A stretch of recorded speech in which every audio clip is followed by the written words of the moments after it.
اعوذ باللہ من الشیطان الرجیم بسم اللہ الرحمن الرحیم السلام علیکم ورحمۃ اللہ وبرکاتہ۔ معزز سامعین و ناظرین، تو آج پھر سے میں آپ تمامی حضرات کے لیے ایک بہت ہی بہترین سا ویڈیو لے کر حاضر ہوا ہوں، جس میں آج ہم انشاءاللہ تبارک و تعالی جمعہ کے دن کیے جانے والے اعمال اور وظائف کے بارے میں بتائیں گے کہ آپ کو جمعہ کے دن کیا عمل کرنا ہے، کون سا وظیفہ کرنا ہے، اور جمعہ کے دن درود پاک کا ورد کرنے سے آپ کو کیا فائدے حاصل ہوتے ہیں۔ آج کے اس ویڈیو میں یہ ساری باتیں جانیں گے۔ اس سے پہلے کہ ہم ویڈیو شروع کریں، آپ تمامی حضرات سے گزارش ہے کہ اگر ابھی تک آپ ہمارے چینل کو سبسکرائب نہیں کیے ہیں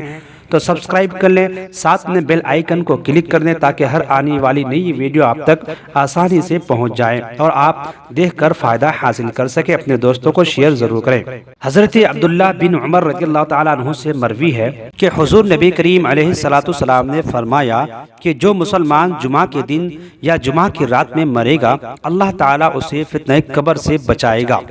حضرت انس بن مالک رضی اللہ تعالیٰ عنہ سے مروی ہے کہ حضور نبی کریم علیہ السلام نے فرمایا کہ اللہ تعالیٰ کسی مسلمان کو جمعہ کے دن بغیر مغفرت کیے نہ چھوڑے گا۔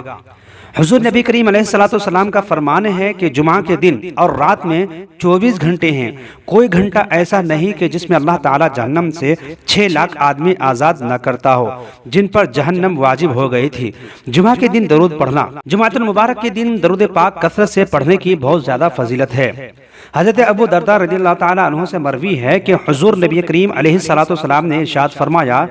کہ میرے اوپر جمعہ کے دن کثرت سے درود بھیجا کرو، اس لیے کہ یہ ایسا مبارک دن ہے کہ فرشتے اس میں حاضر ہوتے ہیں، اور جب کوئی شخص مجھ پر درود بھیجتا ہے تو وہ درود اس کے فارغ ہوتے ہی مجھ پر پیش کیا جاتا ہے۔ حضرت ابو درداء رضی اللہ تعالیٰ عنہ فرماتی ہیں کہ میں نے عرض کیا، اے اللہ کے رسول، آپ کے وصال کے بعد بھی؟ تو حضور علیہ السلام نے فرمایا، ہاں، وصال کے بعد بھی، اور اللہ تعالیٰ نے زمین پر یہ بات حرام کر دی ہے کہ وہ انبیاء کرام سلام اللہ تعالی علیہم اجمعین کے بدنوں کو کھائے، پس اللہ کا نبی زندہ ہوتا ہے، رزق دیا جاتا ہے۔ جمعہ کے دن قرآن مجید پڑھنا، حضرت ابو سعید خدری رضی اللہ تعالیٰ عنہ سے روایت ہے کہ حضور نبی کریم علیہ السلام نے فرمایا کہ جو شخص جمعہ کے دن سورہ کہف پڑھے گا تو اس کے لیے دونوں جمعوں کے درمیان ایک نور چمکتا رہے گا۔ یہ سورہ کہف 15ویں پارے میں ہے۔ حضرت ابو ہریرہ رضی اللہ تعالیٰ عنہ سے روایت ہے کہ حضور نبی کریم علیہ السلام نے ارشاد فرمایا کہ جو شخص جمعہ کے شب میں سورہ دخان کی تلاوت کرے گا، جو شخص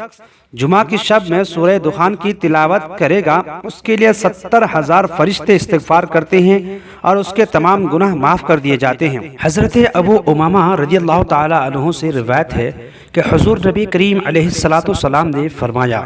جو شخص جمعہ کے دن یا رات میں سورہ دخان پڑھے تو اس کے لیے اللہ تبارک و تعالی جنت میں ایک گھر بنائے گا۔ تو دوستو، آپ تمامی حضرات سے گزارش ہے کہ یہ عمل آپ لازمی کریں اور پھر دیکھیں کہ آپ کو کتنا فائدہ حاصل ہوتا ہے۔ پھر اگلے کسی نئے ویڈیوز کے ساتھ ملتے ہیں، تب تک کے لیے الوداع۔ السلام علیکم ورحمۃ اللہ وبرکاتہ۔